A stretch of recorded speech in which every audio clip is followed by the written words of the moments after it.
Run for your lives! Everyone run for cover! SOS! Mayday! Mayday! You're all in danger! Run for your lives! Emergency! Emergency! Hey there, my name's Curtis Lucas and you're watching Empire Building. So yeah, this has been a very interesting week for those of you that are either in the stock market or cryptocurrencies or really anything. This is definitely a one for the books. I'm sure you've probably heard the saying, be fearful when others are greedy and be greedy when others are fearful. This is often a quote that you hear thrown around a lot in times like this, when you see massive corrections in the stock market or even in cryptocurrencies. This is a quote attributed to Warren Buffett.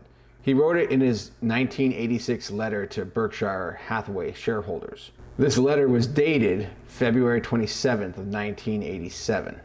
I thought it might be helpful to go back to that time and read a little about what else he said in his letter and what was happening at the time when he wrote it. What I found might surprise you.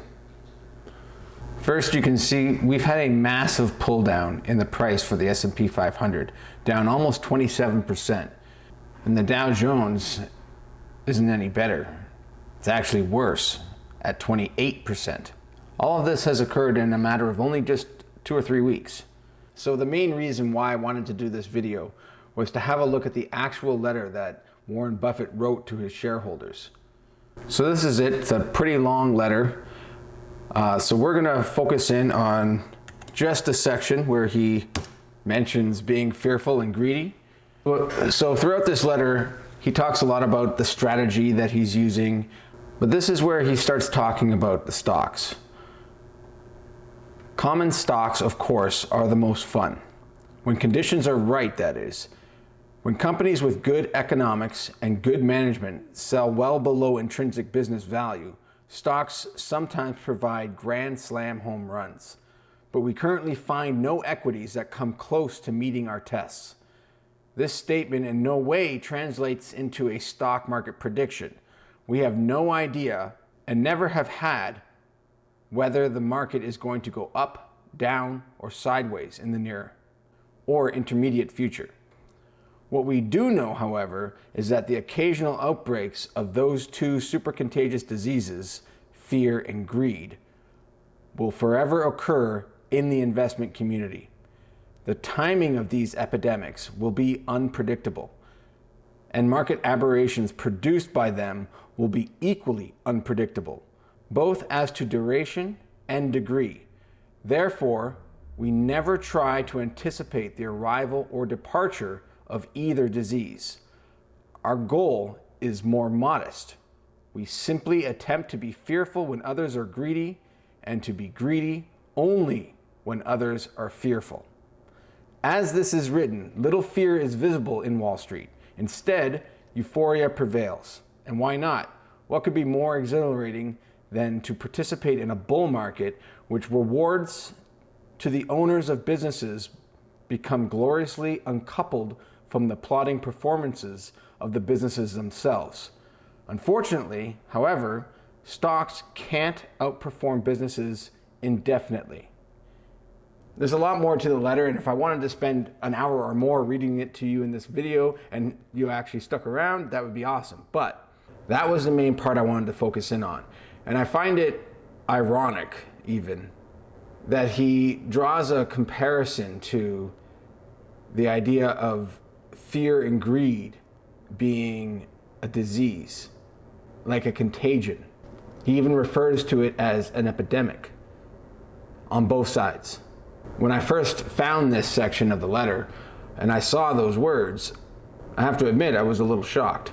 But either way, you also have to look at what was happening at the time when he wrote these words.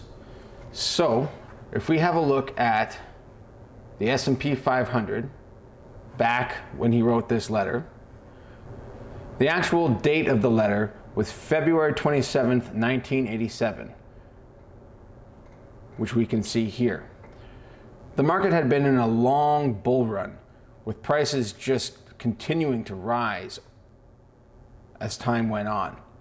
Ever since 1974, when it reached its bottom in October of 1974.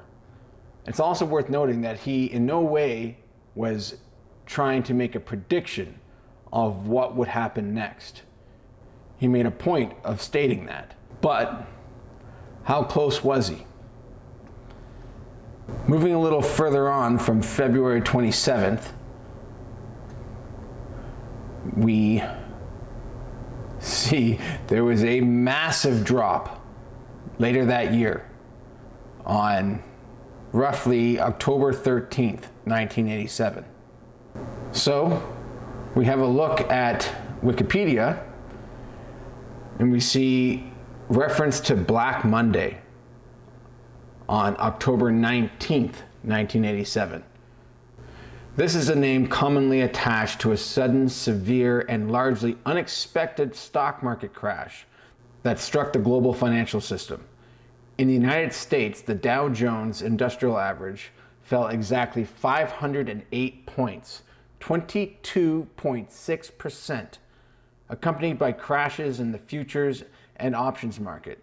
This was the largest one-day percentage drop in history. That includes now. Significant selling created steep price declines throughout the day, particularly the last hour and a half of trading. The S&P 500 and Wilshire 5000 indices each declined more than 18%, and the S&P 500 futures contract declined 29%. Total trading volume was so large that computer and communication systems in place at the time were overwhelmed, leaving orders unfilled for an hour or more. Large fund transfers were delayed for hours, and the Fedwire and New York Stock Exchange DOT systems shut down for extended periods of time, further compounding traders' confusion. All of the 23 major world markets experienced a similar decline that October. When measured in a common currency, US dollars, 8 of them declined by 20 to 29%, 3 by 30 to 39%, and 3 more by more than 40%. Worldwide losses were estimated at $1.7 trillion. The severity of the crash sparked fears of extended economic instability, or even a reprise of the Great Depression. Across nations, the degree to which the financial markets' distress spread to the wider economy, the real economy, was directly related to the monetary policy each nation pursued in response. So you can see, fear was widespread. Nobody knew what was going to happen next. Nobody had ever seen anything like this before.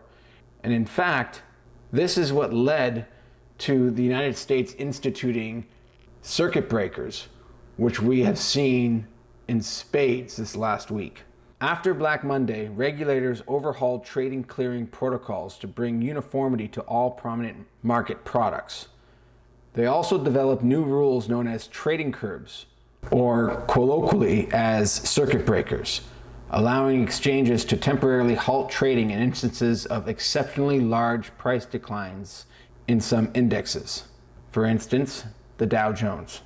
So, did Warren Buffett predict the future? No. He even said as much. Going back to his letter, what he said was, "This statement in no way translates to a stock market prediction. We have no idea and never have had whether the market is going to go up, down, or sideways in the near or intermediate future." And later, "Therefore, we never try to anticipate the arrival or departure of either disease. Our goal is to be more modest. We simply attempt to be fearful when others are greedy and be greedy only when others are fearful." So, today, are people greedy or fearful? Let's have a look at a normal stock screener. Here you have the average rating of analysts who cover each one of these stocks. As we scroll down, even Berkshire Hathaway has a sell rating. Sell or strong sell. Market wide. Every analyst, except for a few exceptions, are recommending sell on everything that they cover. The entire stock market. This is what fear looks like. So what are you supposed to do? Well, for Warren Buffett, it's well known that he had $100 billion sitting around just for instances like this. You have to remember that for Warren Buffett, it's not about timing the market. He had no idea that this was going to happen, just no different than anybody else. But what he did know was that there just wasn't enough equities that fit his description as a good buy, because everything was priced to perfection. Does that mean he sells any of his positions based on that kind of prediction? No. Besides, for Warren Buffett, to sell out on his positions would induce a stock market crash. The average investor could do that all day long. But for someone like Warren Buffett, it's just not possible. He is forced to hold on to his positions. Besides, any moves that he makes, he needs to disclose those to the SEC, and they all become public. So instead, what he does is when he starts to believe that equities are just becoming too expensive, more and more of his money goes into cash. There's been people who have challenged him on why he chooses to keep so much money in cash for such a long period of time. Warren, you are a big advocate of index investing and of not trying to time the market. But by your having Berkshire hold such a large amount of cash and T-bills, it seems to me you don't practice what you preach. I'm thinking that a good alternative would be for you to invest most of Berkshire's excess cash in a well-diversified index fund until you find an attractive acquisition or buy back stock. Had you done that over the past 15 years, all the time keeping the $20 billion cash cushion you want, I estimate that at the end of 2018, the company's $112 billion balance in cash, cash equivalents, and short-term investments in T-bills would have instead been worth about $155 billion. The difference between the two figures is an opportunity cost equal to more than 12% of Berkshire's current book value. I would say that if we'd instituted that policy in 2007 or 8, we might have been in a different position in terms of our ability to move late in 2008 or 2009. So it has certain execution problems with hundreds of billions of dollars than it does if you were having a similar policy with $1 billion or $2 billion or something of the sort. What he's getting at is that it's different for somebody with $100 billion. It's not so easily deployed. And he's learned that it pays to be patient, but there's no point in trying to time anything. Now, what does this tell us about what we're witnessing today? Because, to be honest, what we're seeing right now is not like the crash that happened in 1987. This is something unlike anything we've ever seen before. We're in uncharted territory. Many are actually surprised because it's not just the stock market that's crashing. Cryptocurrencies are crashing, who many believed were supposed to be a hedge against the traditional markets, but they've dropped even more. But it helps to keep things in perspective. Many cryptocurrency insiders have often said that Bitcoin was digital gold, that it was a store of value, that it would behave just like gold, which is also uncorrelated to the market. But what's happening to gold? Gold is also dropping. Why is that? In the past, gold has risen whenever there was market uncertainty. Whenever there was fear, people would resort to an asset like gold. But now, even gold is dropping. Why is that? I believe it's because the nature of the crisis itself. People are afraid, and they are pulling their money out into cash just in case they need it. If you need to go and buy groceries, you can't buy groceries with gold. You can't buy it with stocks. You can't buy it with cryptocurrency, at least not yet. Right now, cash is still king. So the question is, how long will this last? Well, Certain medical professionals have indicated that pandemics of the past usually fizzle out within 2, 3, or 4 months at the most. But the big question is, what will happen between then and now? This is very difficult to predict, but if I had to wager a guess, I would say that there is a likely chance that things will get worse before they get better. So the question is, do you buy or do you sell? Well, that depends on each individual. First off, how much of your net worth do you currently have invested? If you're 100% invested, well, then you've got a problem. But as long as you've got a steady paying job where you don't have any immediate cash flow concerns and you're able to continue supporting yourself and your family through this time, then you should do nothing.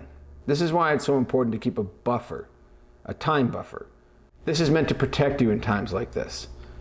Now, time buffers can come in many forms, and we can get into that in another video, but basically it just means that in the event anything should happen, you have enough liquidity and cash to support you through any kind of unexpected event, like losing a job or getting sick or a large economic downturn.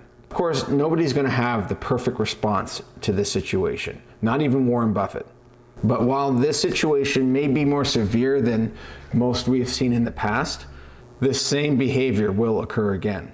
So take this opportunity to learn, to prepare yourself for the next time. That doesn't mean you become an alarmist, always calling for the end of days. As they say, even a broken clock is right twice a day. People who have been calling for a bear market every year for the last decade are finally jumping for joy because they think they're geniuses, like they called this all along. Well, you're only right once. You've been wrong 10 times. And how much money did you miss out during this entire time you've been calling for the end? Because the reality is, while we have dropped a considerable amount, we are now down to levels last seen in October of 2017 for the Dow, or during the correction of 2018 in December. The point I'm making is exactly what Warren Buffett was getting at. You're not going to time the bottom, you're not going to time the top. What you're trying to do is align your strategy in the sense that the best time to be buying is when you're afraid. So if you're afraid, it's a good time to be buying. But if you haven't prepared, you can't put yourself at risk trying to time this, because it could take longer than you realize. And if you need those funds during that time, you will panic sell and you will be worse off for it. You need to be ready for these moments before they happen, knowing you will never know when they happen. Sure enough, this will pass. We'll find the bottom, things will return to normal, and we'll be back to worrying about everything we were worried about before this came along. I hope you got something out of this. Make sure you subscribe if you haven't already, and go ahead and smash that like button for the YouTube algorithm. That's all for this one. Now let's get back to empire building.